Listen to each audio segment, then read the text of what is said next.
ផ្ទះឈើនិទានសូមជូនរឿងដំណើរជីវិតកំសត់របស់ឆាយ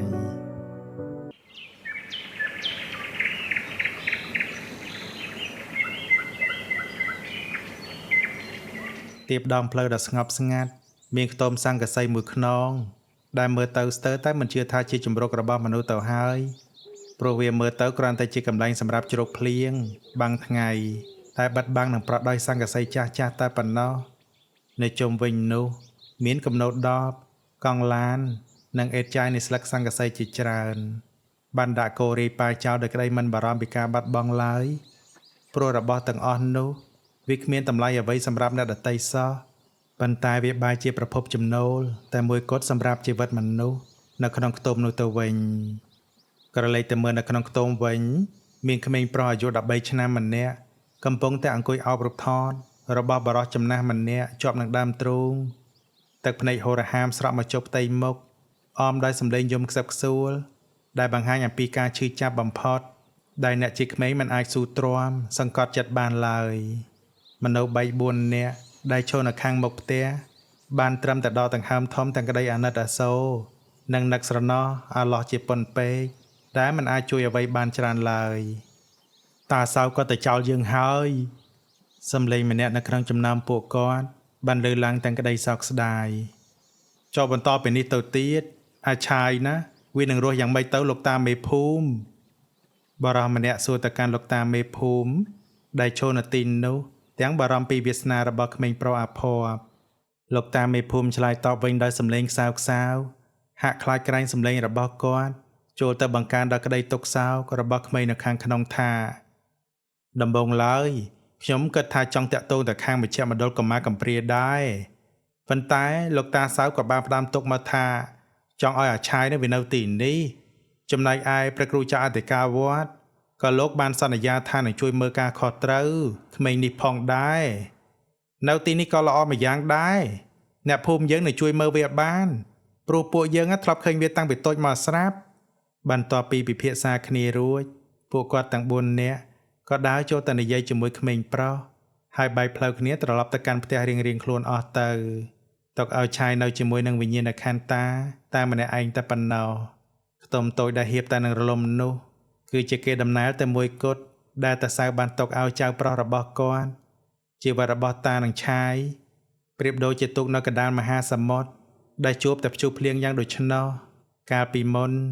តាសៅមានគ្រួសារដ៏កក់ក្ដៅមួយដែរប៉ុន្តែភរិយារបស់គាត់បានធ្លាក់ខ្លួនឈឺធ្ងន់ហើយដើម្បីស្រោចស្រង់ជីវិតរបស់ប្រពន្ធគាត់ក៏សុខចិត្តលក់ទ្រព្យសម្បត្តិទាំងអស់នោះដែលខ្លួនមានប៉ុន្តែចុងក្រោយសេចក្តីស្លាប់នៅតែដណ្ដើមយកជីវិតរបស់ប្រពន្ធគាត់ទៅបាត់ដដែលដោយបន្សល់ទុកតែកូនស្រីម្នាក់គត់ជាបន្ទុកក្រោយមកតាសៅក៏សុខចិត្តរស់នៅជាពោះម៉ាយតស៊ូចិញ្ចឹមកូនស្រីទាំងលំបាកលំបិននៅពេលកូនស្រីរៀបការមានគ្រួសារហើយគាត់ក៏សង្ឃឹមយ៉ាងមុតមមថានាងនឹងមានជីវិតថ្មីដែលរុងរឿងផងដែរប៉ុន្តែវាសនាពិតជាសាហាវណាស់ទាំងកូនស្រីនិងកូនប្រសាបែរជាត្រូវស្លាប់នៅក្នុងគ្រោះថ្នាក់ចរាចរណ៍ក្នុងពេលជាមួយគ្នាទៅវិញពួកគេបានបន្សល់ទុកឆាយដែលការនោះនៅជាកូនតូចម្នាក់ឲ្យនៅក្រោមការមើលថែរបស់តាបន្តទៀតដោយសារតែភាពក្រីក្រគ្មានអ្វីជាទីពឹងតាសៅបាននាំចៅមកជ្រកនៅក្នុងខ្ទមសង្កសីនេះហើយដើររើអេតចាយនិងសម្បកដបលក់ដើម្បីបដូរយកអង្ករដាំបាយឲ្យចៅហូបមួយថ្ងៃតែប៉ុណ្ណោះពេលវេលាកន្លងផុតទៅតុកជន់លើតុកកាលពី1ខែមុននោះតាសៅក៏ត្រូវជំងឺកាចសាហាវមកបៀតបៀនទៀតហើយក៏បានធ្វើឲ្យគាត់លីចាតលោកនេះទៅទាំងអាឡ័យទោះបីជាឆាយជាក្មេងដែលរឹងមាំនិងដឹងក្តីហួសពីអាយុព្រោះតែធ្លាប់ឆ្លងកាត់ការលំបាកតាំងពីតូចយ៉ាងណាក៏ដោយក៏ប៉ុន្តែនៅពេលដែលត្រូវបាត់បង់សាច់ញាតិចុងក្រោយបង្អស់នៅក្នុងជីវិតបែបនោះគេមិនអាចទប់ទឹកភ្នែកបានឡើយក្រោយពីយំអស់ចិត្តហើយក្មេងប្រុសក៏បានព្យាយាមជូតទឹកភ្នែកឲ្យស្ងួតគេរំលឹកដល់ពាក្យផ្ដែផ្ដាំចុងក្រោយរបស់តាខ្លួនដែលចង់ឲ្យគេរស់នៅបានល្អឆាយក្រោកឡើងទាំងចំហររឹងមាំគេយករូបថតលោកតាទៅព្យួរទុកនៅក្បែររូបថតចាស់របស់យាយនិងពុកម៉ែគេសាច់ញាតិជិតស្និទ្ធទាំង4នាក់ដែលគេស្រឡាញ់បំផុតឥឡូវនេះនៅសល់ត្រឹមតែរូបថតដែលព្យួរនៅលើជញ្ជាំងខ្ទមតែប៉ុណ្ណោះបន្ទាប់មកឆាយក៏ចាប់ផ្ដើមបោះសម្អាតខ្ទមរបស់ខ្លួនទៅ តាំងពីតាគេលាចាកលោកនេះបាត់ផ្ទះនោះប្រែជាកខ្វក់និងស្ងាត់ជ្រងំរបស់របរនៅក្នុងផ្ទះមិនមានអ្វីជាដុំកំភួននោះទេគឺភាគច្រើនគឺជាសម្លៀកបំពាក់ចាស់ចាស់ដែលនៅភូមិឲ្យគេតែប៉ុណ្ណោះនៅពេលដែលសម្អាតរួចរាល់ហើយក្មេងប្រុសក៏ដើរទៅកាន់ផ្ទះបាយគេបង្កាត់ភ្លើងទាំងផ្សែងហ៊ុយត្រឡោមរួចដាក់ដាំបាយទៅខណៈដែលរងចាំឲ្យបាយឆ្អិនគេក៏ដើរទៅបេះបន្លែតាមចិញ្ចើមផ្លូវដើម្បីយកមកធ្វើម្ហូបតាមទម្លាប់ដែលតាគេធ្លាប់បង្រៀនប៉ុន្តែនៅពេលដែលត្រឡប់មកខ្ទមវិញគេក៏ឃើញលោកតាមេភូមិនិងប្រពន្ធរបស់គាត់កំពុងតែឈររងចាំគេនៅមុខផ្ទះទាំងមុខស្រទន់អូលោកតាមេភូមិលោកតាមករកខ្ញុំមែនទេបាទគ្រាន់តែឃើញវត្តមានរបស់មនុស្សចាស់ដែលខ្លួនគោរពឆាយក៏ប្រញាប់រត់ទៅទទួលភ្លាមចំពោះក្មេងប្រុសម្នាក់នោះលោកតាមេភូមិម្នាក់នេះមិនមែនត្រឹមតែជាចាស់ទុំនៅក្នុងភូមិប៉ុណ្ណោះទេថែមទាំងជាអ្នកមានគុណដ៏ធំធេងដែលជួយជ្រោមជ្រែងរៀបចំពិធីបុណ្យសពជូនលោកតាសៅយ៉ាងសមសួនទៀតផងបើគុំតែបានលោកតាមេភូមិនោះទេនោះក៏មិនដឹងថាវាសនារបស់គេនិងសពរបស់តាសៅនោះនឹងទៅជាយ៉ាងណានោះដែរយើងណាយកបាយទឹកនិងរបស់របរប្រើប្រាស់ខ្លះៗមកឲ្យឯងហ្នឹងណាលោកតាមេភូមិនិយាយទាំងញញឹមស្រទន់រួចហើយកញ្ចប់របស់របរទាំងអស់នោះឲ្យទៅឆាយប៉ុន្តែក្មេងប្រុសដែលធ្លាប់តែរស់នៅដោយការតស៊ូបែរជាក្រវីដៃបដិសេធទាំងក្រែងចិត្តទៅវិញគេមិនចង់ខ្លាចជាបន្ទុកឬក៏ជាអ្នកចាំទទួលទានពីអ្នកភូមិនោះទេមិនអីទេអាឆាយយកទៅចោះណាកុំគិតច្រើនពេកអីលោកតាមេភូមិឲ្យហើយក៏ទទួលយកទៅប្រពន្ធរបស់លោកតាមេភូមិក៏ជួយបន្ថែមសម្ដីមែនហើយទទួលយកទៅយើងណាចង់ប្រាប់ឯងថាព្រឹកស្អែកនេះណាយើងនឹងនាំឯងទៅទីរួមខេត្តដើម្បីទៅបើកសភៅធនាគារលោកតាមេភូមិហុចរបស់របរឲ្យគេរួចក៏ប្រាប់អំពីធរៈដែលមកនោះចាប់តាំងតែពីលោកតាសៅចែកឋានទៅអ្នកភូមិបានមូលមតិគ្នាបង្កើតជាមូលនិធិសប្បុរសធម៌ដើម្បីជួយដល់រូបគេលោកតាមេភូមិចង់ឲ្យគេមានករណីផ្ទាល់ខ្លួនដើម្បីរក្សាទុកថវិកាទាំងអស់នោះដើម្បីឲ្យគេបានដកយកមកប្រើប្រាស់បានដល់គេអាយុ18ឆ្នាំនោះដើម្បីធានាថាគេនឹងមានដើមទុនសម្រាប់អនាគតលុះព្រឹកថ្ងៃបន្ទាប់មកដល់ឆាយក៏ប្រញាប់ងើបពីដំណេកតាំងពីមេឃមិនទាន់ភ្លឺដើម្បីរៀបចំដើមស្លហូបយកឲ្យបានរួចរាល់មិនចង់ឲ្យអ្នកមានគុណត្រូវរងចាំយូរឡើយមិនយូរប៉ុន្មានសំឡេងម៉ូតូចាស់មួយគ្រឿងក៏បានបន្លឺឡើងនៅខាងមុខខ្ទមលោកតាមេភូមិក៏បានមកដល់តាមសន្យាទោះបីជាឆាយមើលទៅជាក្មេងដឹងក្តីលើពីអាយុយ៉ាងណាក៏ដោយក៏ធម្មជាតិជាក្មេងនៅពេលដែលបានជិះម៉ូតូជាលើកដំបូងនៅក្នុងជីវិតគេមានភាពរំភើបញាប់ញ័រដែលស្ដែងចេញតាមរយៈកែវភ្នែកទាំងគូដែលសម្លឹងមើលជុំវិញខ្លួនមិនដាក់ភ្នែកនោះនៅក្នុងភូមិនៅដាច់ស្រយាលនោះម៉ូតូគឺជារបស់មានតម្លៃដែលកម្រនឹងឃើញណាស់សូម្បីតែមួយគ្រឿងក៏មិនចង់ឃើញផងកន្លងមកឆាយនឹងតារបស់គេមានតែកង់កញ្ចាស់មួយគ្រឿងតែប៉ុណ្ណោះសម្រាប់ធ្វើដំណើរកុំថាឡើយទៅដល់ម៉ូតូដែលត្រូវប្រើសាំងសូម្បីតែភ្លើងអគ្គិសនីក៏មិនមានសំណាងបានប្រើប្រាស់នៅក្នុងខ្ទមតូចរបស់គេដែរពេលទៅដល់ទីរួមខេត្តហើយលោកតាមេភូមិក៏បាននាំឆាយទៅរៀបចំឯកសារផ្សេងដោយសារតែគេជាអនិច្ចជនដូច្នេះត្រូវពឹងពាក់លោកតាមេភូមិជាមន្ត្រីរាជការជួយធ្វើជាសាក្សីនិងជួយសម្របសម្រួលគ្រប់ជំហានរហូតដល់ទទួលបានសៀវភៅធនាគារមួយក្បាលបន្ទាប់ពីការងាររួចរាល់ហើយនោះលោកតាមេភូមិក៏បាននាំឆាយទៅរកអាហារឆ្ងាញ់បរិភោគបើទោះបីជាក្មេងប្រុសប្រកែកថាខ្លួនញ៉ាំឆ្អែតយ៉ាងណាក៏ដោយក៏គាត់នៅតែទិញឲ្យគេញ៉ាំរហូតដល់តែឆ្អែតស្កប់ស្កល់ផងដែរអរគុណលោកតាខ្លាំងណាស់បាទដែលជួយជ្រោមជ្រែងគ្រប់យ៉ាងឲ្យចៅឆាយលើកដៃសំពះអរគុណចេញពីបេះដូងក្នុងចិត្តក្មេងប្រុសម្នាក់នោះពោពេញទៅដោយភាពដឹងគុណដែលរកអ្វីប្រៀបស្មើមិនបានឡើយមិនអីទេអាឆាយអញណាចាត់ទុកឯងជាកូនជាចៅទៅហើយនៅថ្ងៃខាងមុខណាបើមានការលំបាកអីក៏ទៅរត់តាមនៅផ្ទះបានណាមិនបាច់ណាក្រែងចិត្តក្រែងថ្លើមទេបាទលោកតាចៅមិនភ្លេចគុណលោកតាទេឆាយទទួលពាក្យទាំងមមមួនតែជ្រៅទៅក្នុងចិត្តគេសច្ចាយ៉ាងមុតមមថានឹងព្យាយាមរស់នៅដោយខ្លួនឯងមិនចង់ទៅរំខានឬធ្វើជាបន្ទុកដល់អ្នកណាទេបន្ទាប់ពីត្រឡប់មកដល់ផ្ទះវិញឆាយក៏ចូលទៅក្នុងបន្ទប់តូចដែលស្ងាត់ជ្រងំរបស់ខ្លួនដោយយកសៀវភៅធនាគារមកសម្លឹងមើលទាំងក្តីសង្ឃឹម រួចក៏យកវាទៅទុកដាក់នៅពីក្រោយស៊ុមរូបថតរបស់លោកតាគេបានយ៉ាងល្អទោះបីជាដឹងថាក្នុងខ្ទមនោះគ្មានអ្វីដែលមានតម្លៃសម្រាប់ចោលលួចយ៉ាងណាក៏ដោយតែសម្រាប់ឆាយសៀវភៅមួយក្បាលនោះគឺជាអនាគតដែលគេត្រូវការពារឲ្យបានល្អបំផុតតាមដែលអាចធ្វើទៅបានឆាយមិនបានរៀនបន្តឡើយគេរៀនបានត្រឹមតែថ្នាក់ទី6ក៏ត្រូវបង្ខំចិត្តបោះបង់ការសិក្សាដើម្បីមកជួយសម្រាលការងារលោកតាម្យ៉ាងទៀតបើចង់រៀនបន្តគេត្រូវធ្វើដំណើរទៅដល់ឃុំដែលត្រូវចំណាយលុយកាក់និងពេលវេលាជាច្រើនសម្រាប់ឆាយពេលនោះការរស់រានមានជីវិតគឺជារឿងសំខាន់ជាងអ្វីៗទាំងអស់ក្មេងប្រុសវ័យ13ឆ្នាំរូបនោះចាប់ផ្ដើមបន្តរបរដែលលោកតាធ្លាប់ធ្វើគឺការដើររើសអេតចាយបន្តទៀតគេដើរតាមចិញ្ចើមផ្លូវអោនរើសដបនិងរបស់របរដែលគេបោះបង់ចោលព្រមទាំងទទួលធ្វើការស៊ីឈ្នួលទូទៅតាមតែអ្នកភូមិហៅប្រើផងដែរទោះបីជាបានកម្រៃបន្តិចបន្តួចយ៉ាងណាក៏ដោយ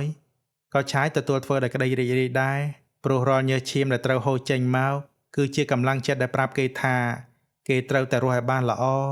ដោយពាក្យផ្ដែផ្ដាំចុងក្រោយរបស់លោកតាគេមុនលាចាកលោកនេះទៅជារៀងរាល់ព្រឹកមុនពេលពន្លឺព្រះអាទិត្យចាំងជះមកលើផែនដី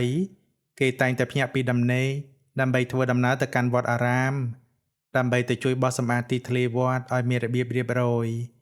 និងដើរតាមព្រះគ្រូចៅអធិការបានបាតតាមភូមិទៀតផងលុះពេលថ្ងៃបន្តិចគេដើររើសអេតចាយបន្តទៀតឬក៏ប្រញាប់ទៅជួយការងារអ្នកភូមិភ្លាមឲ្យតែមានគេហៅប្រើទោះបីជាព្រមលិខិតហាក់ដូចជាលេងសើចនឹងវាសនារបស់គេយ៉ាងណាក៏ដោយក៏ប៉ុន្តែគេមិនដែលបណ្ដោយខ្លួនឲ្យធ្លាក់ចូលទៅក្នុងអបាយមុខឬដើរលេងពាសវាលពាសកាលអ្វីឡើយផ្ទុយទៅវិញចរិតលក្ខណៈដ៏ប្រពៃនិងភាពដឹងខុសត្រូវរបស់គេបានធ្វើឲ្យអ្នកភូមិគ្រប់គ្នាស្រឡាញ់អាណិតនិងតែងតែហុចអាហារឬរបស់របរឲ្យគេជានិច្ច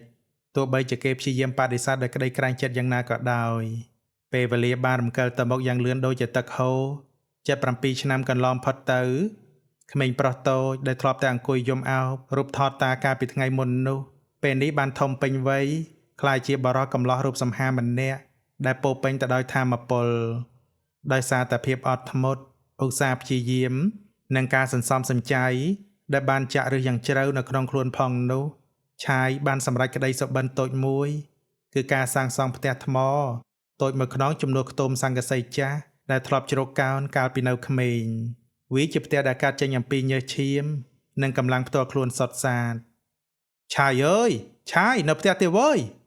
សំឡេងហៅដោយសែនស៊ាំត្រជាបានលើឡើងពីមុខរបងផ្ទះធ្វើឲ្យឆាយដែលកំពុងតែរៀបចំដបអេតចាយប្រញាប់ឈប់ដៃរួចដើរចេញមកមើលទាំងញញឹមអូបងតប់បងមករកខ្ញុំមានការអីមែនទេបងឆាយសួរទៅកាន់កូនប្រុសរបស់លោកតាមេភូមិដែលដើរចូលមករកគេទាំងប្រញាប់ប្រញាល់អើមកតូននៅផ្ទះបងនៅវាធ្លេហ្នឹងណាឯងទៅជួយប៉ាយបងបន្តិចបានទេបងតប់និយាយពឹងពាក់ដោយមិនបានប្រើពាក្យច្រើនទេព្រោះដឹងច្បាស់អំពីសមត្ថភាពរបស់ឆាយទៅហើយកាលពីលោកតាសៅនៅមានជីវិតគាត់គឺជាជាងជួសជុលដៃឯកម្នាក់ដែលចូលចិត្តច្នៃរបស់ចាស់ៗឲ្យមានជីវិតជីវ៉ាប្រើប្រាស់ឡើងវិញបានចំណេះដឹងទាំងប៉ុន្មាននោះតាសៅបានផ្ទេរឲ្យចៅប្រុសទាំងអស់តាំងពីឆាយនៅតូចបូករួមជាមួយនឹងការខិតខំស្រាវជ្រាវបន្ថែមពេលនេះឆាយបានជួសជុលរាល់គ្រឿងប្រើប្រាស់ក្នុងផ្ទះឬក៏យានយន្តដែលខូចតូចតាចបានយ៉ាងល្អឥតខ្ចោះដោយអ្នកភូមិមិនបាច់លំបាកធ្វើដំណើរទៅរកជាងពីក្នុងឃុំមកឡើយបាទបងចាំមើលផ្លេតណាខ្ញុំទៅយកប្រដាប់ប្រដាខ្ញុំមកសិនឆាយតបវិញយ៉ាងរហ័សរហួនរួចក៏កាន់ប្រដាប់ប្រដារត់តាមបងតប់ទៅកាន់ផ្ទះលោកតាមេភូមិភ្លាមទៅគ្រាន់តែទៅដល់ភ្លាមគេក៏ចាប់ដើមប៉ះកង់ម៉ូតូយ៉ាងស្ទាត់ជំនាញមិនយូរប៉ុន្មានម៉ូតូក៏អាចដំណើរការបានជាធម្មតាវិញលោកតាមេភូមិឃើញយ៉ាងដូច្នោះក៏ហុចប្រាក់កម្រៃឲ្យគេខ្លះប៉ុន្តែដូចជារាល់ដងអញ្ចឹងឆាយប្រញាប់ក្រវីក្បាលបដិសេធភ្លាមទទួលយកទៅឆាយនេះណាគឺជាកម្លាំងពលកម្មរបស់ឯងណាលោកតាមេភូមិជាយាមញាត់លុយដាក់នៅក្នុងដៃគេមិនបានទេលោកតារឿងបន្តិចបន្តួចសោះហ្នឹងណាទុកគ្រាន់ថាឲ្យខ្ញុំនេះបានតបស្នងសងគុណលោកតាខ្លះផងទៅបានឆាយនៅតែឈរចំហដាច់ខាតវាមិនកើតទេណាឯងណាធ្វើការត្រូវទទួលកម្រៃខ្លះដែរកុំមកក្រែងចិត្តយើងហួសហេតុពេកលោកតាមេភូមិដឹងច្បាស់អំពីចរិតរបស់ឆាយគាត់ក៏បានញាត់លុយ ចូលទៅក្នុងប្រអប់ប្រដាប់ប្រដារបស់គេរួចដើរចេញធ្វើមិនដឹងទៅពុទ្ធោឲ្យលោកតាកន្លងមកលោកតាជួយខ្ញុំគ្រប់យ៉ាងហើយរឿងប៉ុណ្ណឹងខ្ញុំយកលុយលោកតាយ៉ាងម៉េចកើតទៅអើបើឯងមិនព្រមទទួលយកទេថ្ងៃមុខណាមានការអីក៏អញមិនហៅឯងមកទៀតដែរលោកតាមេភូមិប្រើធរក្តៅមកគំរាមដែលវាពិតជាបានផលមែនឆាយបានត្រឹមតែដកដង្ហើមធំរួចទទួលយកលុយនោះទាំងទឹកមុខទល់ច្រកតែប៉ុណ្ណោះប៉ុន្តែក៏បង្កប់ដោយភាពកក់ក្តៅម្យ៉ាងផងដែរអើនិយាយអញ្ចឹងណាយើងមានរឿងចង់ពិភាក្សាជាមួយឯងបន្តិចសំឡេងរបស់លោកតាមេភូមិប្រែជាមមមួននិងផ្លូវការជាងមុនបាទលោកតាមានការអីទៅយើងណាសង្កេតឃើញថាឯងមានស្នាដៃល្អហើយក៏អាសាទៀតផងយើងចង់ណែនាំការងារថ្មីឲ្យឯងកាលពីប្រហែលថ្ងៃមុនណាយើងបានទៅទីរួមខេត្តបានជួបអ្នកស្គាល់គ្នាគេបើកយានដ្ឋានធំមួយនៅខេត្តផ្សេងគេត្រូវការជាងតើឯងនេះចង់ចាប់អារម្មណ៍ទៅសាកល្បងដែរទេគ្រាន់តែឮថាលោកតាមេភូមិមានបំណងចង់ណែនាំការងារថ្មីឲ្យគេឆាយក៏មានអារម្មណ៍ថាត្រេកអរខ្លាំងណាស់ប៉ុន្តែភ្លាមនោះទឹកមុខរបស់គេក៏ប្រែជាស្រពោនទៅវិញនៅពេលដែលនឹកឃើញថាត្រូវចាក់ចេញពីផ្ទះសម្បែងនិងភូមិកំណើតដែលធ្លាប់រស់នៅតាំងពីតូចទៅឆ្ងាយយ៉ាងដូចនោះយើងដឹងថាឯងនឹងអាឡោះអាល័យផ្ទះសម្បែងប៉ុន្តែឯងចង់រស់នៅបែបនេះដល់ពេលណាទៀតហ่าអាឆាយឯងនឹងកំឡោះពេញរូបរាងហើយណាត្រូវតែស្គាល់ការរីកចម្រើនដើម្បីឲ្យមានមុខមានមាត់នឹងគេម្ដងហើយបើតាសៅនិងពុកម្ដាយឯងដែលនៅឯលើមេឃបានឃើញនោះពួកគាត់នឹងបានអស់ចិត្តនៅពេលដែលបានឃើញឯងបានរឹងមាំយ៉ាងដូចនេះលោកតាមេភូមិនិយាយក្នុងបំណងដាស់តឿននិងផ្ដល់កម្លាំងចិត្តដល់យុវជនដែលខ្លួនស្រឡាញ់ដូចជាកូនប្រុសបង្កើតឆាយអោនក្បាលទទួលយកពាក្យណែនាំទាំងអស់នោះដាក់នៅក្នុងចិត្តដែលកំពុងតែរាករែកគេសុំលាត្រឡប់ទៅកាន់ផ្ទះវិញដើម្បីសុំពេលគិតក្នុងការសម្រេចចិត្តក្នុងយប់នោះគេអង្គុយសម្លឹងមើលរូបថតគ្រួសារគេដែលព្យួរនៅលើជញ្ជាំងផ្ទះថ្មីរូបថតនីមួយៗហាក់ដូចជាកំពុងញញឹមផ្ដល់កម្លាំងចិត្តឲ្យគេហ៊ានបោះជំហានទៅមុខដើម្បីជីវភាពក្រោយពីកិត្តពិចារណាមួយយប់ទល់ភ្លឺមកឆាយក៏សម្រេចចិត្តយ៉ាងមុតមាំថានឹងទទួលយកឱកាសនោះតែម្ដងលុះព្រឹកព្រលឹមឡើងគេក៏ប្រញាប់ទៅជួបលោកតាមេភូមិដើម្បីផ្ដល់ចម្លើយភ្លាមលោកតាមេភូមិក៏មិនបង្អង់យូរដែរគាត់ក៏បាននាំឆាយធ្វើដំណើរទៅកាន់ទីរួមខេត្តដើម្បីនាំគេឲ្យទៅជួយការងារអ្នកដែលស្គាល់គ្នាជាម្ចាស់យានដ្ឋានធំមួយនោះមុននឹងត្រឡប់មកវិញលោកតាមេភូមិក៏បានផ្ដាំផ្ញើម្ចាស់យានដ្ឋានឲ្យជួយមើលថែឆាយឲ្យបានល្អផងដែរឆាយឈរសម្លឹងមើលរថយន្តចាស់របស់លោកតាមេភូមិដែលបើកចេញទៅទាំងកែភ្នែកអាឡោះអាល័យប៉ុន្តែគេក៏ប្រញាប់តាំងស្មារតីឲ្យរឹងមាំសាជាថ្មីមកវិញទោះបីជាមិនដែលឆ្លងកាត់សាលាជួសជុលត្រឹមត្រូវយ៉ាងណាក៏ដោយក៏ដោយសារតែភាពឆ្លាតវៃនិងការឧស្សាហ៍ព្យាយាមមកដល់មួយខែផងគេក៏អាចយល់ដឹងអំពីបច្ចេកទេសជួសជុលបានស្ទើរតែគ្រប់យ៉ាងគេជួយការងារអ្នករាល់គ្នានៅក្នុងយានដ្ឋានយ៉ាងសកម្មរហូតដល់ក្លាយជាមនុស្សដែលម្នាក់ខ្វះខាតមិនបានទៅហើយជារៀងរាល់ខែនៅពេលដល់ថ្ងៃឈប់សម្រាកគេតែងតែជិះរថយន្តឈ្នួលត្រឡប់ទៅកាន់ភូមិកំណើតវិញដើម្បីបោសសម្អាតផ្ទះតូចរបស់ខ្លួនទៅវត្តជួយបោសទីធ្លាវត្តនិងជួយជួសជុលរបស់របរប្រគេនព្រះរាជអធិការនិងអ្នកភូមិដោយមិនគិតថ្លៃអ្វីទាំងអស់ដោយសារតែដឹងច្បាស់ថាពេលនេះឆាយមានការងារនិងមានប្រាក់ចំណូលសមរម្យហើយនោះអ្នកភូមិក៏លេងបង្ខំឲ្យលុយគេដោយកាលពីមុនទៀតដែរពេលនេះឆាយលេងជាក្មេងកំសត់រើអេតចាយទៀតហើយគេគឺជាយុវជនដែលមានអនាគតភ្លឺស្វាងម្នាក់បាត់ទៅហើយ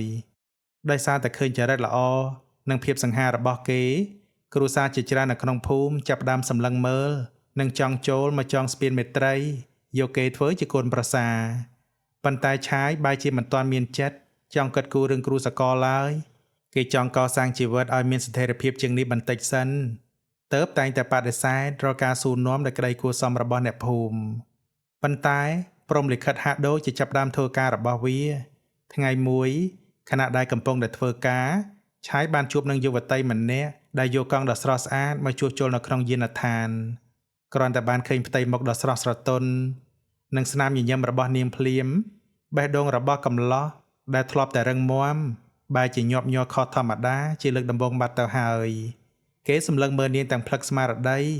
រហូតដល់នាងដើរចេញទៅបាត់ក៏គេនៅតែមិនទាន់ដឹងខ្លួនឈប់មើលទៀតអាឆាយអើយអាឆាយកាត់អីនឹងវើយ ផ្លឹកអីក៏ផ្លឹកយ៉ាងហ្នឹងហ៎សំលេងមិត្តភ័ក្តិរួមការងារស្រែកហៅគេព្រមទាំងអរុនស្មាធ្វើឲ្យគេភ្ញាក់ដឹងខ្លួនព្រឺតគេប្រញាប់សម្លឹងរកយុវតីម្នាក់នោះប៉ុន្តែនាងបានបាត់ស្រមោលទៅបាត់ហើយឯងនេះកំពុងតែរមើលអីហ្នឹងមិត្តភ័ក្តិរួមការងារឆ្ងល់នឹងរឹកពីរបស់គេក៏សម្លឹងមើលទៅតាមជុំវិញខ្លួនដែរអូអត់មានអីទេបងមានការអីឲ្យខ្ញុំជួយមែនទេឆាយប្រញាប់បដិសេធទាំងអ៊ីនព្រៀនរួចក៏ប្រញាប់ធ្វើការបន្តដើម្បីបន្លប់អារម្មណ៍ភ្លាមទៅក្នុងអំឡុងពេលសម្រាប់ថ្ងៃត្រង់ខួរក្បាលរបស់ឆាយនៅតែដក់ជាប់នៅរូបភាពយុវតីម្នាក់នោះមិនបាត់សោះចិត្តមួយចង់ដឹងណាស់តែចិត្តមួយទៀតក៏អ៊ីនព្រៀនចុងក្រោយគេក៏សម្រេចចិត្តដើរទៅសួរពីជាងដែលជាអ្នកជួសជុលកង់ឲ្យនាងមុននោះដើម្បីចង់ដឹងថាតើនាងជានរណាបងវងកាលពីព្រឹកមិញអ្នកដែលយកកង់មកធ្វើនឹងជានរណាដែរបងឆាយសួរទៅកាន់រៀមច្បងរួមការងារទាំងស្ទាក់ស្ទើរថ្ងៃនេះមានអ្នកយកកង់មកធ្វើមិនតិចទេឯងចង់សម្ដៅទៅលើម្នាក់ណាទៅហ៎បងវងសួរត្រឡប់មកវិញទាំងមិនចាប់អារម្មណ៍គឺម្នាក់ដែលស្អាតជិះកង់ពណ៌ផ្កាឈូកនឹងណាអូឯងនេះចង់សម្ដៅទៅលើកញ្ញារត់នឹងមែនទេយ៉ាងម៉េចអាឆាយកុំប្រាប់តែឯងនឹងលួចស្រឡាញ់គេឲ្យសោះណាបងវងចាប់ដើមសម្លឹងមកមុខឆាយទាំងចង់បង្អាមមិនមែនទេបងខ្ញុំគ្រាន់តែចង់ដឹងមិនបានគិតអីប្រេះផ្ដាស់ទេឆាយស្លន់ស្លោប្រញាប់ក្រវីដៃបដិសេធភ្លាមតែផ្ទៃមុខរបស់គេបែរជាចាប់ដើមក្រហមព្រឿងដែលវាកាន់តែស្ដែងឲ្យឃើញអំពីអត្តកំបាំងនៅក្នុងចិត្តរដ្ឋច្បាអើបើឯងមិនបានគិតអីក៏ល្អហើយតែបើគិតណាក៏ប្រញាប់កាត់ចិត្តទៅនៅពេលដែលឃើញរឹកពីអ៊ីនព្រៀនរបស់កំឡោះរៀមប្អូនរូបនោះបងវងក៏ឈប់បង្អាប់តែបែរជាប្រើសម្ដីមឹងម៉ាត់វិញធ្វើឲ្យអារម្មណ៍ផ្អែមល្ហែមរបស់ឆាយបានរលាយបាត់អស់ទៅភ្លាមដូចជាត្រូវគេយកទឹកត្រជាក់មកជះឲ្យស្រពោននៅលើមុខយ៉ាងដូចនោះតើហេតុអ្វីទៅបងវងឆាយសួរតែងឿងឆ្ងល់ម្នាក់នឹងជាផ្កាប្រចាំខេត្តនឹងណាឪពុកម្ដាយរបស់គេនេះជានាយកសាលាម្ដាយក៏ជាគ្រូបង្រៀនជាគ្រួសារដែលមានការសិក្សាខ្ពង់ខ្ពស់និងមានមុខមាត់ណាស់យើងណាមិនមែនមើងងាយឯងទេវើយប៉ុន្តែណាមនុស្សរោព្រឹកស៊ីព្រឹករល្ងាចស៊ីល្ងាចដូចពួកយើងនេះកុំតែចង់ឆោមផ្កាពីលើមេឃមកធ្វើអីវាមិនស័ក្តិសមនឹងយើងទេបងវងរៀបរាប់ឲ្យឆាយស្ដាប់យ៉ាងលម្អិតឆាយស្ដាប់យ៉ាងស្ងៀមស្ងាត់គេមិនតបតអ្វីឡើយក្រៅតែពីដាក់ខ្លួននិងព្យាយាមកាត់ចិត្តយ៉ាងស្ងប់ស្ងាត់បំផុតគេដឹងខ្លួនឯងច្បាស់ថាខ្លួនគេគ្រាន់តែជាជាងជួសជុលធម្មតាម្នាក់គ្មានអ្វីទៅប្រៀបជាមួយនឹងកូនស្រីដែលមានបុណ្យស័ក្តិបានឡើយប៉ុន្តែនៅពេលដែលគេដកចិត្តទៅហើយនោះស្រាប់តែកន្លងផុតទៅមិនបានប្រមាណថ្ងៃផងព្រមលិខិតក៏នាំគេឲ្យជួបនាងម្ដងទៀតនៅឯមុខផ្សារយុវតីក្នុងឈុតសម្ពត់ដ៏សមសួនកំពុងតែឈរអោនមុខអោនក្រោយពិនិត្យមើលកង់របស់នាងតែទឹកមុខបារម្ភមានការអីឲ្យខ្ញុំជួយបានទេជើងរបស់ឆាយបោះជំហានទៅរកនាងដោយមិនដឹងខ្លួនហើយក៏សួរឡើងដោយការយកចិត្តទុកដាក់កង់របស់ខ្ញុំមានបញ្ហាច្រវាក់នឹងណាលោកនាងតបទាំងទាល់ច្រកសម្រាប់ឆាយបញ្ហាប៉ុណ្ណឹងគឺវាតូចតាចបំផុតគេស្ម័គ្រចិត្តជួយនាងភ្លាមមិនយូរប៉ុន្មានកង់ដ៏ស្រស់ស្អាតក៏អាចជិះបានធម្មតាវិញរួចរាល់ហើយបានច្រវាក់វាធូរតែបន្តិចទេបើមានបញ្ហាអីទៀតជិះទៅយានដ្ឋានបានណាខ្ញុំនឹងជួយធ្វើឲ្យនាទីនោះអរគុណច្រើនណាស់លោកចាំល្ងាចបន្តិចខ្ញុំនឹងយកកង់ទៅពិនិត្យមើលម្ដងទៀតអូដៃរបស់លោកប្រឡាក់ហើយលោកជួយដៃសិនទៅអីរត់ហោចកន្សែងដៃដល់ក្រអូបរបស់គេតែឆាយមិនហ៊ានលុកដៃទៅទទួលឡើយមិនអីទេទុកវាសិនចុះកន្សែងស្អាតបែបនេះកុំឲ្យប្រឡាក់ដីអីបើគ្មានអីទៀតទេខ្ញុំសូមលាតែមុនហើយគេបដិសេធយ៉ាងគួរសមរួចក៏យកដៃជួយលើអាវការងាររបស់គេភ្លាមបន្ទាប់មកក៏ប្រញាប់សុំលាចេញទៅហាក់ដូចជាកំពុងតែរត់គេចពីអ្វីមួយយ៉ាងចាំសិនលោករត់ស្រែកហៅគេឲ្យឈប់ប៉ុន្តែបរិះកំឡោះនោះមិនងាកក្រោយសោះនាងសម្លឹងមើលរឹកពីដល់ស្រប៉ោះស្រពូននិងភាពប្រញាប់ប្រញាល់របស់គេរួចក៏លួចញញឹមតិចម្នាក់ឯងផងដែរទោះបីជាប្រាប់ខ្លួនឯងឲ្យកាត់ចិត្តយ៉ាងណាក៏ដោយក៏ពេញមួយថ្ងៃនោះឆាយអង្គុយមិនជាប់នឹងកន្លែងឡើយគេតែងតែលួចអើតមើលទៅមុខយានដ្ឋានជារឿយរឹកពីស្ងាត់ជ្រងំរបស់គេប្រែជាចម្លែករហូតបាត់រួមការងារឆ្ងល់គ្រប់គ្នាសួរអ្វីក៏ឆ្លើយមិនសូវត្រូវរឿងដែររហូតដល់ម៉ោង 4 រសៀលកង់ភ័ព្វផ្កាឈូកដែលគេទន្ទឹងរង់ចាំក៏បានមកដល់យុវតីម្ចាស់កង់ជាមកឈប់នៅមុខយានដ្ឋានទាំងស្នាមញញឹមពព្រាយអូកញ្ញារតមានការអីមែនទេកង់កាត់អីទៀតហើយនឹង បងវងដែលជាអ្នកជួសជុលឲ្យនាងជាប្រចាំសួរឡើងភ្លាមការពីព្រឹកមិញច្របាក់កង់នៅវិធូនឹងណាបងហើយក៏មានជាងម្នាក់មកជួយធ្វើឲ្យខ្ញុំយកវាមកពិនិត្យមើលម្ដងទៀតក្រែងលោបានរត់ខ្ចៅឲ្យវាណែនជាងមុនបន្តិចហ្នឹងណារត់ឆ្លើយតបទាំងកែភ្នែកសម្លឹងរមើលបារោះកំឡោះការពីព្រឹកមិញនោះអូចាំមកផ្លេតណាចាំបងទៅហៅវាមកឲ្យបងវងនៅឃើញដល់អាការៈចម្លែករបស់ឆាយពេញមួយថ្ងៃក៏យល់សាច់ការផ្លេតគាត់ប្រញាប់ដើរចេញទៅខាងក្រោយរួចស្រែកហៅយ៉ាងខ្លាំងថាអាឆាយអាឆាយម្នាក់ដែលឯងចាំអើតមើលពេញមួយថ្ងៃហ្នឹងណាមកដល់ហើយវើយឆាយដែលកំពុងតែផ្ដោតអារម្មណ៍លេងសមាតឧបករណ៍នៅខាងក្រោយស្រាប់តែផ្អាកសកម្មភាពភ្លាមនៅពេលដែលឮសំឡេងស្រែកហៅនោះគេប្រញាប់លាងដៃរួចដើរចេញមកខាងមុខទាំងរឹកពីរហ័សរហួនកំឡោះរូបនោះញញឹមយ៉ាងស្មោះត្រង់ទៅកាន់រត់រួចក៏ចាប់ដើមរត់ខ្ចៅនិងពិនិត្យមើលកង់របស់នាងយ៉ាងម៉ត់ចត់បំផុតដើម្បីធានាសុវត្ថិភាពដល់កង់ផងនិងម្ចាស់បេះដូងកង់ផងនៅពេលរួចរាល់គេក៏ឈរជូនដំណើរនាងនៅមុខយានដ្ឋានយ៉ាងយកចិត្តទុកដាក់រាល់ព្យាយាមហុចប្រាក់កម្រៃឲ្យដែរតែគេនៅតែមិនព្រមទទួលយកដោយប្រាប់ថានេះគ្រាន់តែជារឿងតិចតួចតែប៉ុណ្ណោះ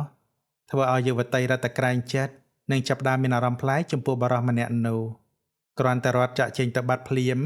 ឆាយត្រូវប្រឈមមុខនឹងកែភ្នែកដ៏ប៉ិនប្រសប់របស់រៀមច្បងរួមការងារដែលកំពុងឈរសម្លឹងមកយ៉ាងមានន័យមិនធម្មតាទេវើយអាឆាយឲ្យតែស្រីស្អាតមកដល់ណាគឺថាលឿនដោយរន្ទះតែម្ដងហើយណសំឡេងបង្អាប់ពន្លឺឡើងអមជាមួយនឹងសម្រែកសាយសប្បាយយ៉ាងអ៊ូអរពេញយានដ្ឋានចំណែកឯគេវិញមកប្រែជាក្រហមងាំង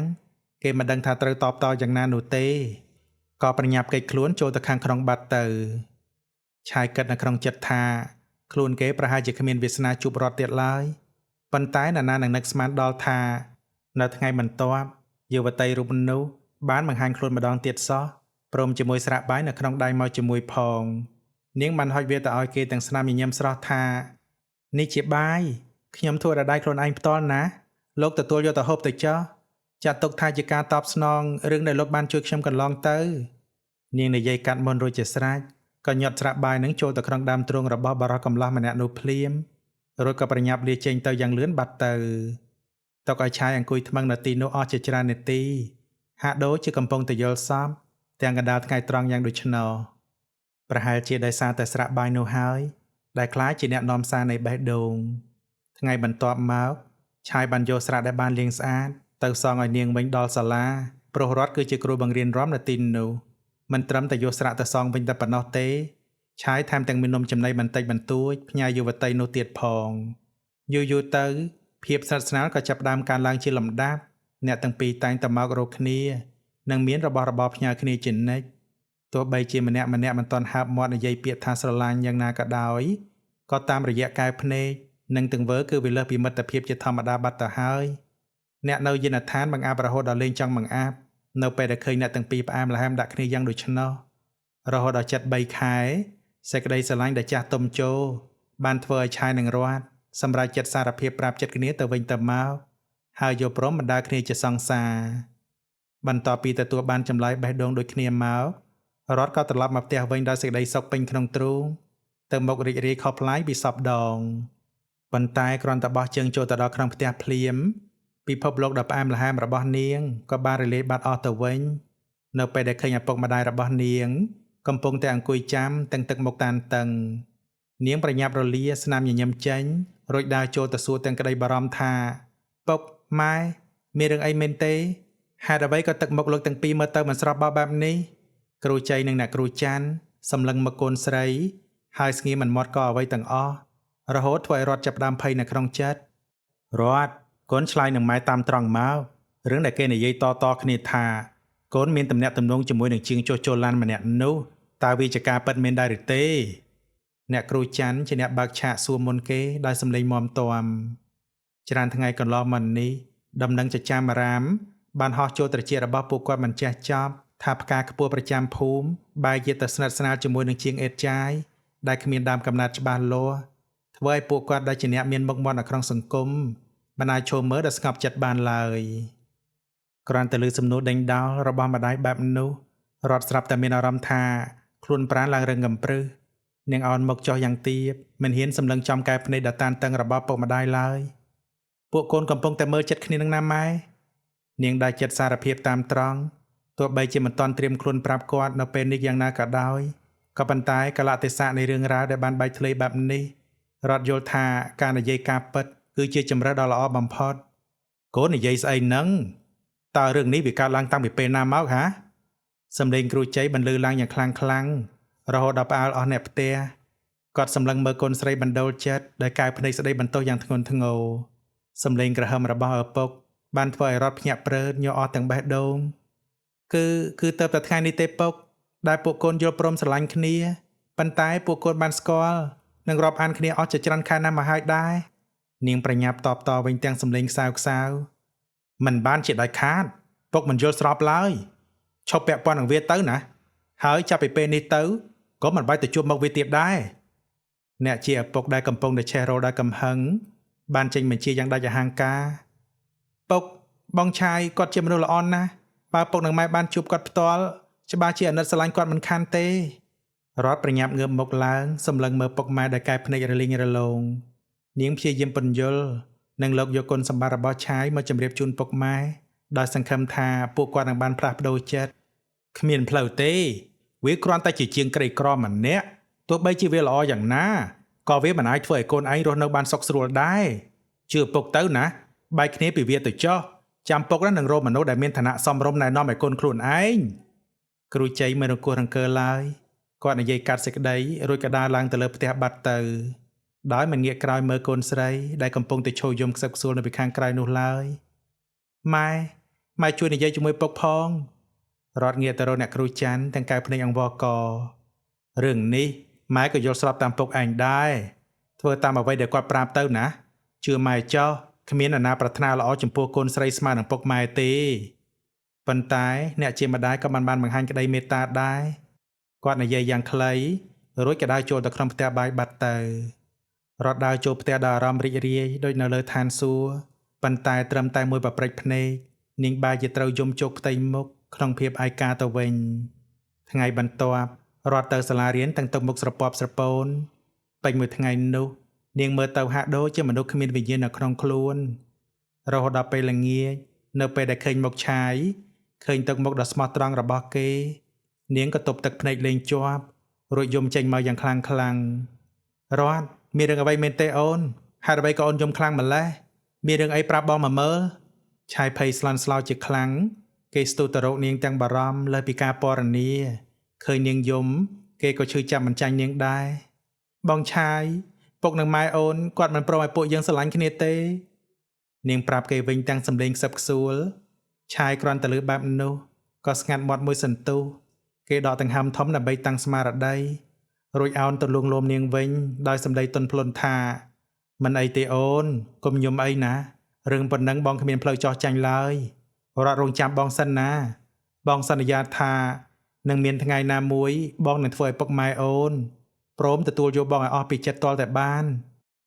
ចាប់តាំងពីពេលដែលគេដឹងខ្លួនថាស្រឡាញ់រត់មកឆាយបានត្រៀមចិត្តទុកជាមុនរួចជាស្រេចថា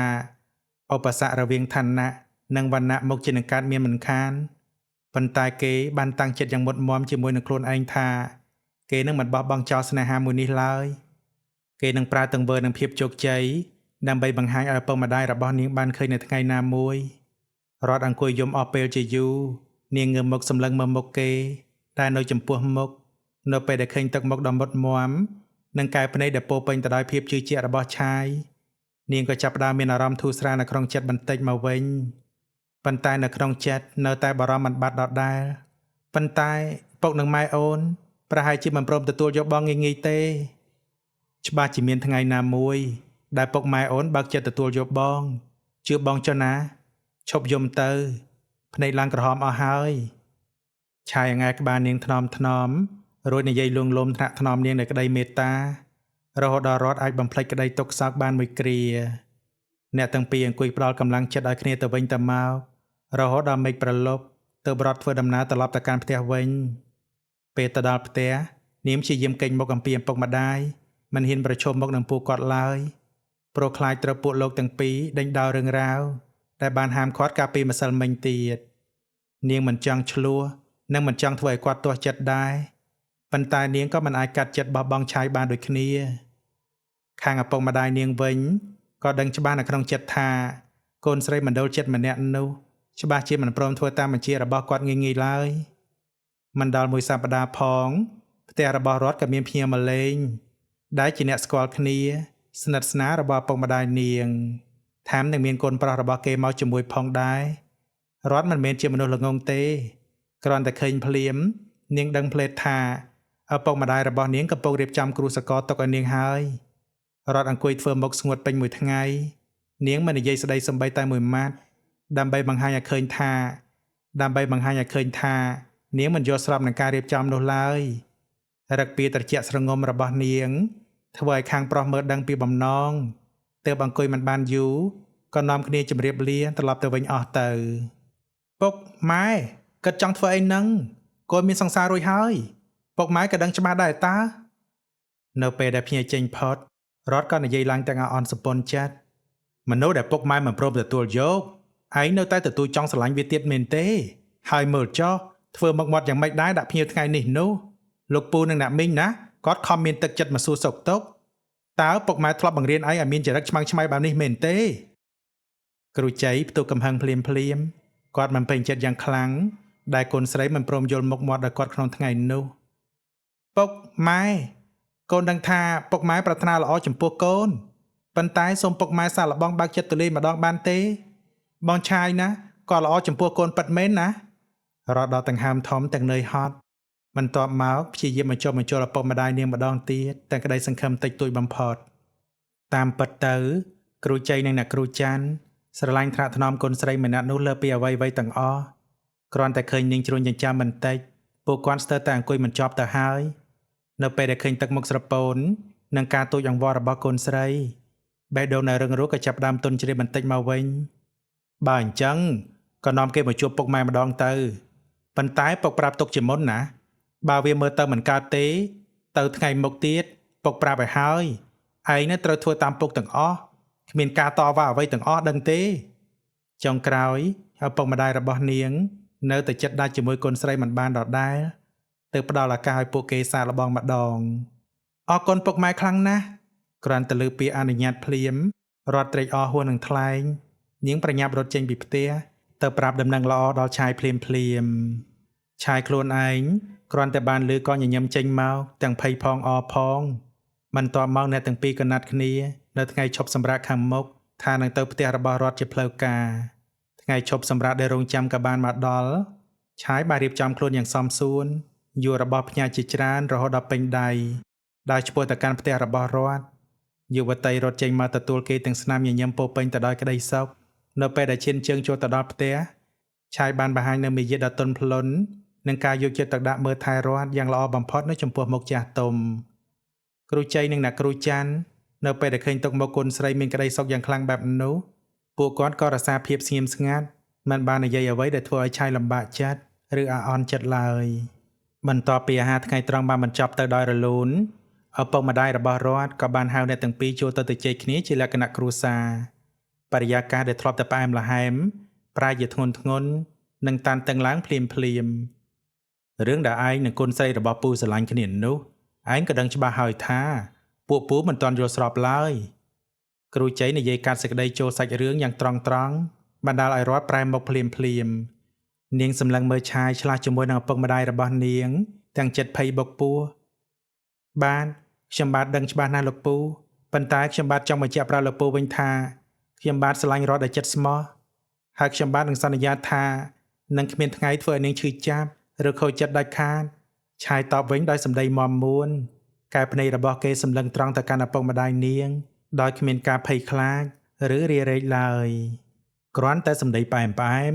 អ្នកណាក៏និយាយបានដែរវាមិនអាចបញ្ជាក់ពីអនាគតបានឡើយគ្រូជ័យក៏មានចិត្តពេញចិត្តនឹងរឹកពីដ៏រឹងមាំរបស់ឆាយមិនតិចឡើយប៉ុន្តែក្នុងនាមជាឪពុកគាត់ក៏មិនចង់បន្ធូរបន្ថយលក្ខខណ្ឌឲ្យដោយងាយៗនោះដែរបើលោកពូចង់ឲ្យខ្ញុំធ្វើអ្វីដើម្បីបង្ហាញអំពីភាពស្មោះត្រង់សូមលោកពូមានប្រសាសន៍មកចោះបានឆាយដឹងច្បាស់ថានេះគឺជាការសាកល្បងដ៏ធំបំផុតនៅក្នុងជីវិតរបស់គេហើយល្អណាស់យើងនិងម៉ែរបស់រដ្ឋបានពិភាក្សាគ្នារួចហើយថាពួកយើងចង់ឲ្យរដ្ឋទៅរៀនគ្រូបន្តទៀត4ឆ្នាំតែឯងអាចរងចាំនាងបានទេលក្ខខណ្ឌនេះ ធ្វើឲ្យរដ្ឋភ្ញាក់ផ្អើលជាខ្លាំងប៉ុន្តែនាងដឹងថាឪពុកម្ដាយរបស់នាងចង់ឲ្យនាងមានចំណេះដឹងខ្ពង់ខ្ពស់ទើបនាងក៏រក្សាភាពស្ងប់ស្ងាត់រួចងាកទៅសម្លឹងមើលមុខឆាយអ្នកទាំងពីរប្រសពភ្នែកគ្នាហាក់ដូចជាកំពុងតែប្រើចិត្តនិយាយគ្នាជំនួសបបួលមាត់យ៉ាងដូចនោះបាទទោះបីជាយូរប៉ុណ្ណាក៏ខ្ញុំបាទឲ្យរងចាំបានដែរឆាយឆ្លើយតែមើងម៉ាត់ប៉ុន្តែក្នុងរយៈពេល4ឆ្នាំនេះឯងត្រូវតែបង្ហាញសមត្ថភាពខ្លួនឯងឲ្យយើងឃើញដែរយើងណាមិនទាមទារអ្វីហួសហេតុពេកទេគ្រាន់តែសូមឲ្យឯងសាងជីវិតឲ្យមានស្ថិរភាពមានផ្ទះមានឡាននិងមានប្រាក់ថ្លៃទឹកដោះឲ្យបានសមរម្យដើម្បីធានាថាកូនស្រីរបស់យើងនឹងមិនទៅនៅរស់នៅលំបាកហូបអំបិលហូបប្រហុកជាមួយឯងទៅបានហើយគ្រូជ័យដាក់លក្ខខណ្ឌចុងក្រោយដែលជាចំណុចសំខាន់បំផុតឆាយងក់ក្បាលទទួលយកភ្លាមដោយគ្មានការស្ទាក់ស្ទើរចិត្តឡើយបន្តអំពីការព្រមព្រៀងគ្នាបានបញ្ចប់ទៅឆាយបានសុំលាត្រឡប់ទៅវិញដោយមានរត់ដើរជូនដំណើរទៅដល់មុខរបងទាំងទឹកមុខបារម្ភបងឆាយបងកំកិតច្រើនអីណារត់និយាយឡើងទាំងអារម្មណ៍មិនល្អមិនអីទេរត់ជឿបងចោះរឿងប៉ុណ្ណឹងមិនអាចធ្វើឲ្យបងរីថយបានឡើយយ៉ាងណាក៏យើងត្រូវតែឆ្លងកាត់វាឲ្យបានដែរឆាយងែលក្បាលនាងថ្នមដើម្បីផ្ដល់កម្លាំងចិត្តពេលវេលាបានកន្លងផុតទៅរត់បានប្រឡងជាប់វិទ្យាល័យគរុកោសលនៅខេត្តក្បែរខាងនៅថ្ងៃដែលនាងត្រូវចេញដំណើរឆាយបានមកជួនដំណើរនាងនៅមុខផ្ទះទាំងក្តីនឹករលឹកអ្នកទាំងពីរបានលាគ្នាទាំងអាឡោះអាល័យបំផុតមុននឹងបែកគ្នាទៅបំពេញភារកិច្ចរៀងៗខ្លួនចាប់ពីថ្ងៃនោះមកឆាយបានឈានជើងចូលទៅក្នុងពិភពការងារគេប្រឹងប្រែងធ្វើការងារធ្ងន់មិនថាថ្ងៃក្តៅឬក៏យប់ជ្រៅឲ្យតែបានលុយសន្សំសម្រាប់អនាគតទោះបីជានឿយហត់យ៉ាងណាក៏គេមិនភ្លេចទៅសួរសុខទុក្ខរត់ជារៀងរាល់ខែដែរថែមទាំងហុចប្រាក់កាក់ឲ្យនាងចំណាយសម្រាប់ការសិក្សាជានិច្ចទៀតផងបងមិនបាច់ឲ្យលុយអូនទេបងទុកខ្លួនឯងទៅណាបងធ្វើការហត់ណាស់រត់តែងតែបដិសេធដោយក្តីអាណិតស្រឡាញ់ទទួលយកទៅអូនចាប់ពីពេលនេះទៅបងចង់ខ្លាចជាអ្នកមើលថែនិងផ្ដល់អ្វីៗគ្រប់យ៉ាងឲ្យអូនដោយខ្លួនឯងបងមិនចង់ឲ្យអូនទៅសុំលុយពុកម៉ែទៀតទេសម្ដីដ៏កក់ក្ដៅរបស់ឆាយបានធ្វើឲ្យរត់ទប់ទឹកភ្នែកមិនចប់ឡើយនាងចាប់ផ្ដើមឈប់ប្រើប្រាស់លុយដែលឪពុកម្ដាយផ្ញើនាងទៀតហើយខំប្រឹងរៀនសូត្រដើម្បីតបស្នងកម្លាំងចិត្តរបស់ពួកគាត់វិញក្រៅតែពីមើលថែម្ចាស់ស្នេហ៍ឆាយមិនដែលធ្វេសប្រហែសចំពោះឪពុកម្ដាយរបស់នាងឡើយគេតែងតែទៅលេងផ្ទះគាត់ជាប្រចាំជួយជួសជុលផ្ទះសម្បែងនិងមើលថែទាំងសពសារពើរហូតដល់គ្រូជ័យនិងអ្នកគ្រូច័ន្ទចាប់ផ្ដើមមានចិត្តស្រឡាញ់និងស្និទ្ធស្នាលជាមួយគេមិនតិចឡើយនៅក្នុងចិត្តរបស់ពួកគាត់ឆាយគឺជាបេក្ខជនកូនប្រសារដ៏ល្អឥតខ្ចោះម្នាក់បើទោះបីជាពេលនេះជីវភាពរបស់គេនៅមានកម្រិតយ៉ាងណាក៏ដោយក្នុងអំឡុងពេលដំបូងដែលអ្នកទាំងពីរចាប់ផ្ដើមស្រឡាញ់គ្នាឪពុកម្ដាយរបស់រដ្ឋមិនត្រឹមតែមិនយល់ស្របទេគឺថែមទាំងមានការរារាំងទៀតផងប៉ុន្តែមកដល់ពេលនេះអ្វីៗបានផ្លាស់ប្ដូរទាំងស្រុងនៅពេលដែលអ្នកភូមិចាប់ផ្ដើមដឹងថាគ្រួសារលំដាប់អភិជនប្រចាំភូមិចាប់ផ្ដើមបើកចិត្តទូលាយទទួលយកកូនប្រសារក្រីក្រម្នាក់នោះសម្ដីនិន្ទាឈូឆរក៏ចាប់ផ្ដើមបន្លឺឡើងភ្លាមអ្នកខ្លះបង្កាច់បង្ខូចថារដ្ឋជាស្រីភ្នែកទាបខ្លះទៀតសើចចំអកថាឆាយគឺជាសំណក់វត្តដែលចង់ឈោងចាប់ផ្កាឋានសួគ៌ទោះបីជាសម្ដីទាំងអស់នោះស្ដាប់ទៅមិនគួរឲ្យចង់ឮយ៉ាងណាក៏ដោយក៏អ្នកទាំងពីរជ្រើសរើសយកការរក្សាភាពស្ងប់ស្ងាត់និងមិនតបតអ្វីឡើយឆាយបានឡើងតំណែងជាជាងមង្គលប្រចាំយានដ្ឋានដែលធ្វើឲ្យចំណូលរបស់គេកើនឡើងគួរឲ្យកត់សម្គាល់មិនត្រឹមតែប៉ុណ្ណោះនៅថ្ងៃឈប់សម្រាកគេតែងតែដើរជួសជុលគ្រឿងអគ្គិសនីតាមភូមិផ្សេងដើម្បីរកចំណូលបន្ថែមដោយភាពសន្សំសំចៃនិងការប្រឹងប្រែងឆាយសម្រាប់ចិត្តទិញដីទំនេរមួយកន្លែងមិនឆ្ងាយពីផ្ទះរបស់រដ្ឋហើយចាប់ផ្ដើមកសាងផ្ទះថ្មដែលរឹងមាំមួយខ្នងអនាគតដែលធ្លាប់តែជាស្រមោលក៏ចាប់ផ្ដើមចេញជារូបរាងយ៉ាងច្បាស់ក្រឡែតភាពជោគជ័យនេះបានធ្វើឲ្យអ្នកធ្លាប់សើចចំអកឲ្យគេកាលពីមុនក៏នាំគ្នាភាំងមុខគ្រប់គ្នាដំបូងឡើយមានអ្នកខ្លះនៅចង់បង្អាប់ថាប្រហែលមកពីគ្រូជ័យនិងអ្នកគ្រូច័ន្ទមិនចង់ខ្មាស់គេទើបលួចផ្ដល់លុយកាក់ឲ្យកូនប្រសារសង់ផ្ទះបែបនោះប៉ុន្តែអ្នកគ្រូច័ន្ទបានចេញមុខតបតវិញយ៉ាងច្បាស់ថាពួកគាត់មិនបានចំណាយសូម្បីតែ1រៀលឲ្យគេឡើយលើពីនេះទៅទៀតមិត្តភ័ក្តិសិទ្ធិស្នារបស់រដ្ឋក៏ជួយបញ្ជាក់បន្ថែមថាមិនត្រឹមតែសង់ផ្ទះដោយលុយខ្លួនឯងនោះទេសូម្បីតែថ្លៃសិក្សារៀនសូត្ររបស់រដ្ឋកន្លងមក ក៏ឆាយជាអ្នករ៉ាប់រងទាំងអស់ដែរសម្ដីទាំងអស់នេះបានធ្វើឲ្យមាត់ដែលធ្លាប់តែនិយាយអាក្រក់ត្រូវបិទចិត្តឈប់ហ៊ាននិយាយតទៅទៀតឪពុកម្ដាយរបស់រដ្ឋក៏ទៅតែដឹងរឿងរ៉ាវនោះដូចគ្នាពួកគាត់រត់តែមានមោទនភាពនិងសេចក្តីស្រឡាញ់អាណិតឆាយលើសពីមុនទៅទៀតពេលវេលា4ឆ្នាំបានកន្លងផុតទៅយ៉ាងឆាប់រហ័សផ្ទះដាសារបស់ឆាយបានសាងសង់រួចជាស្ថាពរហើយគេថែមទាំងមានលុយទិញឡានមួយគ្រឿងដែលមានស្ថានភាពល្អសម្រាប់ប្រើប្រាស់ទៀតផងពេលវេលានេះ